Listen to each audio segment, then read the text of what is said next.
actually did feel bad for Pearl. You know you've won a debate when you're debating on whether feminism is good or bad, and your opponent says, oh yeah, I'm the bigger feminist than you. Okay, I guess the debate's over then.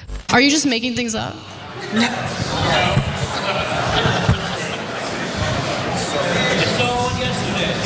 Pearl, what are you doing? Like, seriously. Next question.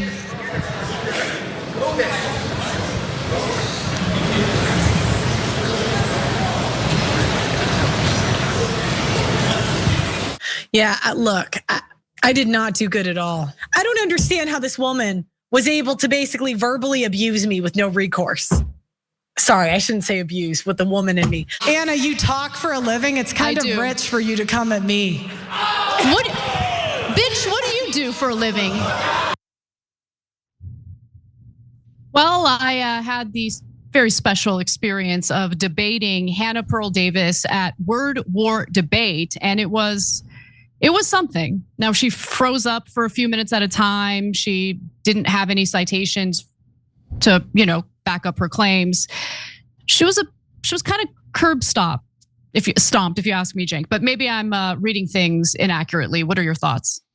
Yeah, no, you're not. That's what every commenter is saying. Every right-wing commenter, every left-wing commenter, everybody's saying the same thing. It was a bloodbath politically and ideologically. And so she said, she was verbally abusing me during the debate. Yeah, that's what a debate kind of is, isn't it? Was she supposed to hand you flowers? And so, look, I'll give her the tiniest piece of credit on this. Was clear afterwards that she took the L, right? She got slaughtered in that debate. But Anna, my favorite was the post-debate analysis when the first person said you'd have to be the R word to think that Anna didn't win.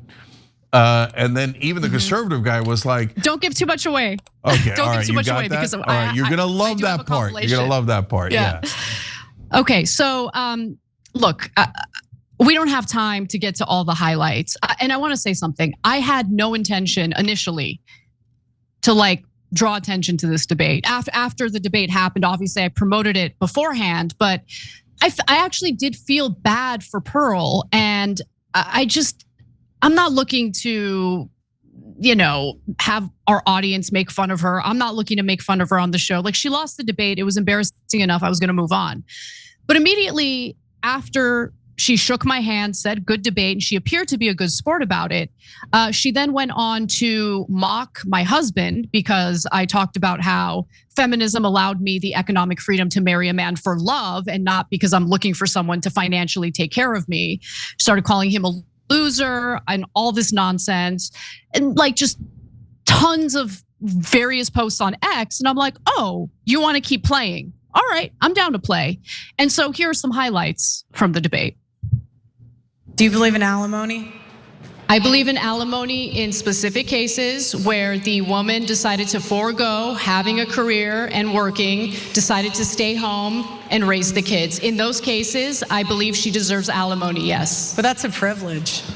You're ridiculous. Next, move on. You said it's ridiculous. It's ridiculous, especially coming from a girl who grew up in an affluent situation with incredibly wealthy parents. You don't know anything about struggling economically or financially. So to tell a single mother who decided to stay home and raise her children instead of work that she doesn't deserve a penny to raise her kids after a divorce is the most privileged piece of thing to say. This is the type of nagging that drives men to suicide. Good, but I'm married and you're not, so next. Jesus Christ. So I want to be clear about something. I didn't hear the part where she says nagging that drives men to suicide. So the suicide part I didn't hear, but I said good to her complaining about me nagging. I mean, these people, this woman is she lives in La La Land. And the idea that women, because she promotes this whole notion of the so-called trad wife. You stay home and you raise the kids. Well, you're putting yourself at a significant economic risk if that marriage doesn't work out. So the argument that I'm making is, yeah, alimony should be paid to mothers who were stay-at-home mothers. And if the divorce happens, I mean, what are they supposed to do? And her argument is, oh, they should just go to work. They should get a job. They should get a job. Okay, so no responsibility, no financial responsibility from the male in the marriage or now divorce in raising the children. By the way, people think that alimony is the outcome of every divorce or something. It's not even the outcome in 50% of divorces. Only 10% of divorces end with an alimony settlement. You want to know why? Because feminism allowed women to be go-getters, go out there, get a job, start a career, and earn their own money. So alimony doesn't make sense if you're earning your own money and you can take care of yourself. But Cenk, I was curious about your thoughts on that. Yeah, so look, the reason why it was such a blowout, if you watch the whole thing, is because of a couple of factors. One was the obvious, where you would state facts and statistics, and she'd go back to, well, I ran into this bro, and that bro's really mad, so I must be right. That's not evidence, right? And so there'd be a little long, awkward silences. She didn't know how to respond when you asked her for facts. So it was like evident on its face. And I think that the reason for that is she's got this little niche. Everybody now these days have their little niches and in her case, and in a lot of cases, they're grievance niches, right? So she does grievance content for guys who are mad at women. And if you're a woman doing that, that's even better, right? Oh, you guys are right, women suck and all X, Y, and Z, right? But she's not used to actually going out in the real world and having a conversation from someone outside that niche. And so when she runs into the real world and runs into you, that's running into a buzzsaw she didn't expect, right? Where everyone's not validating her opinions. So, but the second part of it is because you did a lot of research and it was obvious in the debate, and you had looked into what she'd said in the past.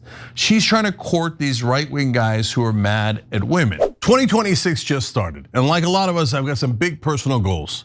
Here at TYT, we believe in changing the world for the better. But to do that, I'm gonna need the right team of people to make it happen. Let's be real, sometimes it can be hard to find the right people who are that good at what they do.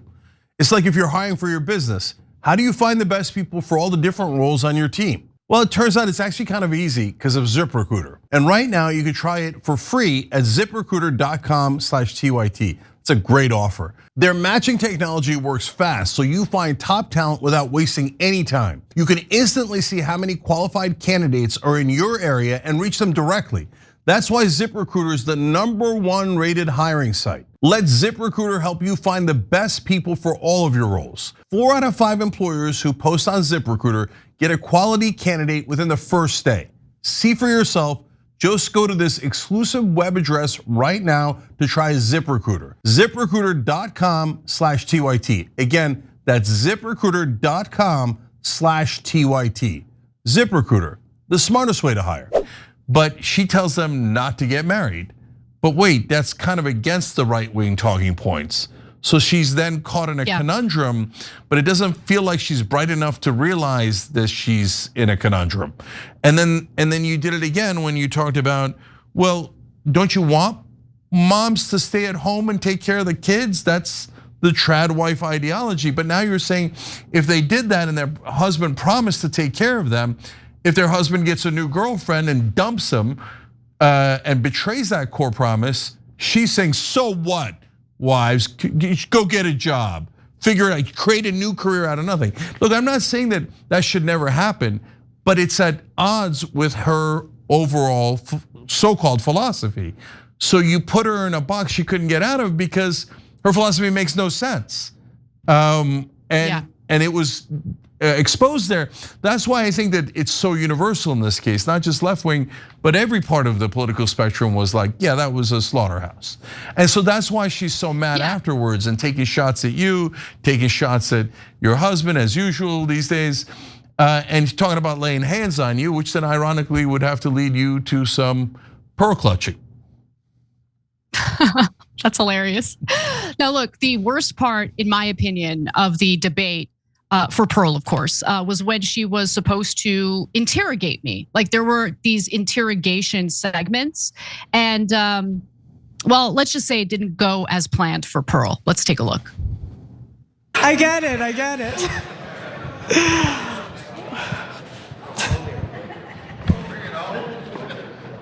A little harder to debate someone who's not an only fans girl, right?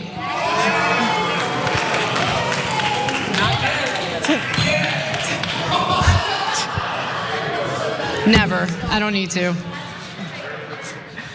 Not that I'm judging. Do you think that men should have the right to opt out of fatherhood, since women have the right to opt out of motherhood? No.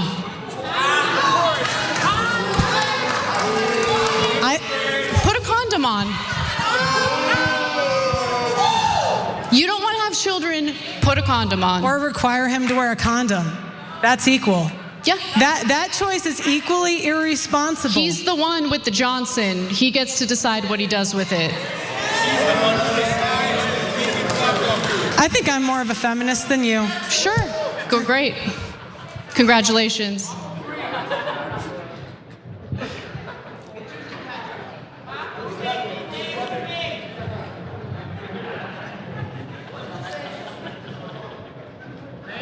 This is the longest 30 minutes of my life. It was bad for her, obviously. So in the beginning, when you're interrogating her, you got fact after fact, and she's got no response other than I ran into a dude, right? And then she's supposed to interrogate you, and she's got nothing. She had these things that and the reason Anna mentioned the OnlyFans is because Pearl has debated a bunch of OnlyFans girls, and she like does this performative thing. She finds someone who knows nothing about politics and really hasn't thought about politics ever, right?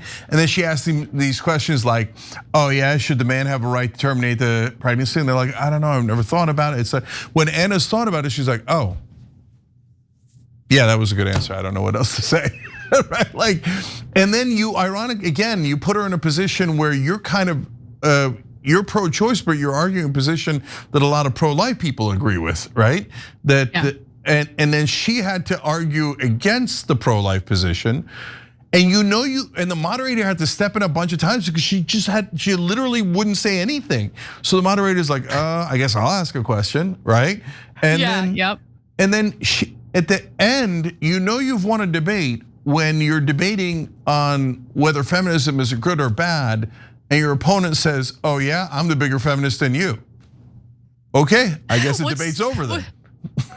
So what's so ironic about all of this is, look, I believe in equality. I genuinely believe in equality. I don't consider myself a feminist. And in the debate, I explained why. It's not because I'm against women's rights, but because I think that there have been some excesses that like came out of modern feminism that are unfair and wrong. I give the example of, let's say the Me Too movement. It started off with legitimate grievances of people who were actually being abused and taken advantage of in the workplace. And then it devolved into Aziz Ansari being treated like a predator just because he had a bad date. You know what I mean? So like, I believe in equality, I believe in women's rights, but I also believe in men's rights. I don't want men to be treated unfairly. So it was like this weird topsy-turvy world in which I'm the one on the stage talking about the importance of family values because she discourages men from getting married. And my argument is, no, you absolutely should get married, right? There's nothing better when you find someone you want to build a life with. Like, she's giving these guys such terrible advice that's going to ensure that they're going to be lonely and sad for the rest of their lives. And I really hope they don't take her seriously.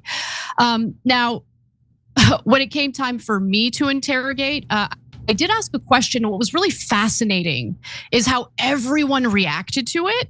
Because remember, her whole shtick is, oh, our judicial system, the courts are so unfair to men, so unfair, so unfair. So I brought an example of the judicial system being incredibly unfair to women, and everyone thought, no, this is the third rail. Take a look. Do you think it's fair that all of the young women who were preyed upon as minors by Jeffrey Epstein are now experiencing yet another administration engaging in a cover-up? Or was it the female's fault for being preyed upon by a disgusting pedophile? I'm just curious. What kind of question is that? I think it's a pretty straightforward one because you're talking about the unfairness of our court system, especially as it pertains to divorces.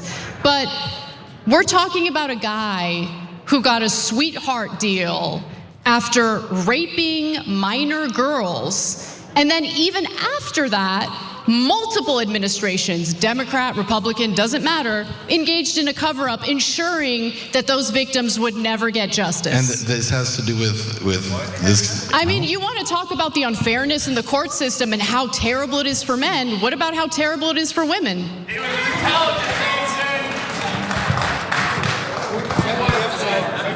Look, that has nothing to do with anything. It has a lot to do I with think what in we're fairness, you talking gotta admit that's an anecdote too in comparison to the overall statistics. It's a pretty big anecdote. Move off it, move off it, move off it. Oh my God, this is drawing attention to Trump engaging in a cover-up of the Epstein Files and the pedophilia involved. Move off it, move off it, move off it. Like, it was hilarious. That moment was so hilarious to me. It really stood out. Cenk, what do you think? Yeah, look, you could find one or two cases, by the way, of the courts or laws being a little bit unfair to men in some of the divorce cases, et cetera. And there are those anecdotes. And by the way, our answer to that one is so simple. And Anna said it during the debate too, which is, okay, then let's fix those. So you don't have to hate women in order to fix those laws that are not perfectly fair. If you found one or two, we're very happy to fix them, right?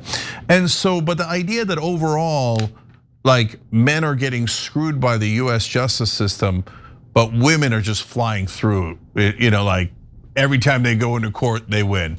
Like, single moms can't stop winning in court, right? Abused young girls, to Anna's point, oh my God, the court's just tripping over themselves to help them. No. We know what the real issue with the courts are. It's not about men or women, it's about the powerful versus the powerless. The powerful can skate through anything and kill people, et cetera, and get away with it. And the powerless are ground up by this system. And then last thing for me, before we get to the hilarious, awesome post-debate analysis, is, look guys, these are all words that people put meaning into: feminist, socialist, even MAGA, right? So on left and right. What does MAGA mean? What does socialist mean? Almost nobody ever defines it, right? So what do we think? Generally speaking, Anna and I were relatively very similar on this topic. Equality, period, not complicated. Yes, right? Yes. We don't want men at a disadvantage. Exactly. We don't want women at a disadvantage. We don't want anybody at a disadvantage. Equal rights, where's the question? Exactly, and the ideal situation where two totally fine parents, they just didn't get along, irreconcilable differences, whatever the reason for their divorce. As long as they're good parents, I want the 50-50 custody. Like, the notion that, like, oh, these devilish women, they want the mom to have full custody and they want the man to be frozen out. No, I don't want that. I don't think that's good for the kids. But she lives in this weird la-la land where she thinks women always get everything they want and men get shafted. And she also kind of fails to realize, like, life is a lot more complicated. It's not so black and white. So you might have situations in which the man is an alcoholic and he's very abusive, like physically abusive with the kids. Okay, then in that case, you want 50-50 custody? How does that make any sense? It's not safe for the kids. But anyway, let's move on to some of the post-debate stuff, because things went so poorly for Pearl that she apparently considered physically assaulting me. Let's take a look at that. There was a point where I did want to throw hands. I'm not gonna lie. She's like 5'1". And I thought about it. I'm like, you can talk like this to men, but I'm bigger than you. I could body you. Do you know what I mean? I'm like, yeah, I don't know. She was a little ghetto, I know I was too polite. I can be a little ghetto. I will co-sign onto that, but I don't think I was being ghetto on that stage. I mean, she's the one who's on camera right now talking about wanting to throw hands. Like, what? Yeah, no. I mean, that anyway. Irony is hilarious. I wanted to body her. I wanted to throw hands. She's being ghetto. If you say so, Pearl. I know. And by the way, she also admitted that the event and audience was pretty much stacked against me and to her advantage. Let's just take a quick look at that, and then we'll go to the post-debate analysis. And the worst part was the crowd was the best crowd. I talked to them before. They're all so nice. They're there to see me win, the majority of the crowd.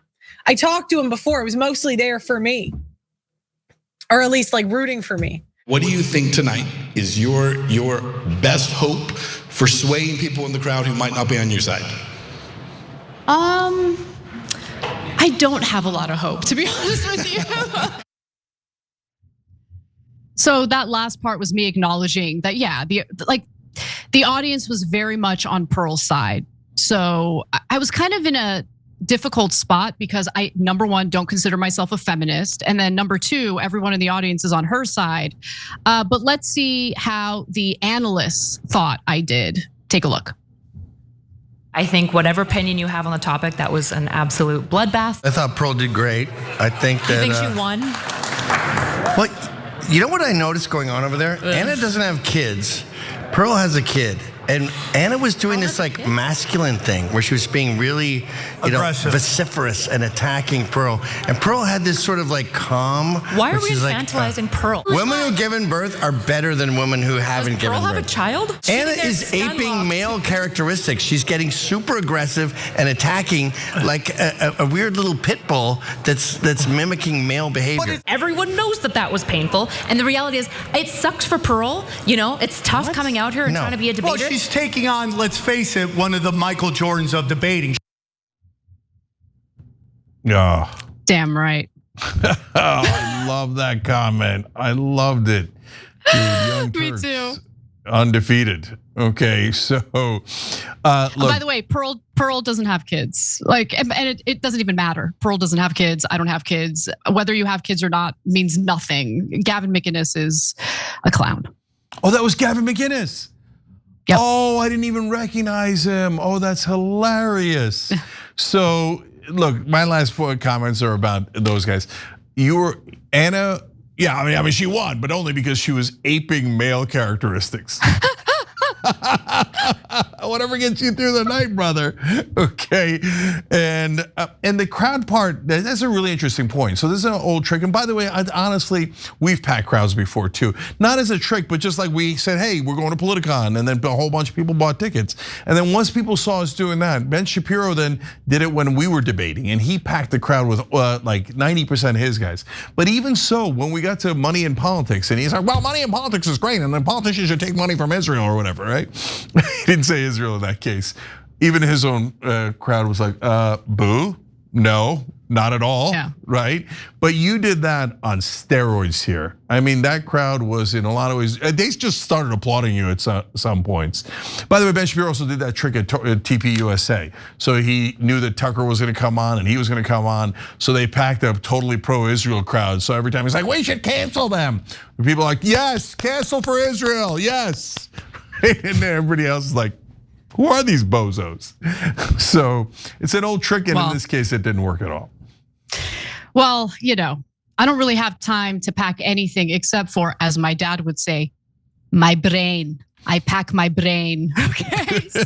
Every time you ring the bell below, an angel gets his wings. Totally not true, but it does keep you updated on our live shows.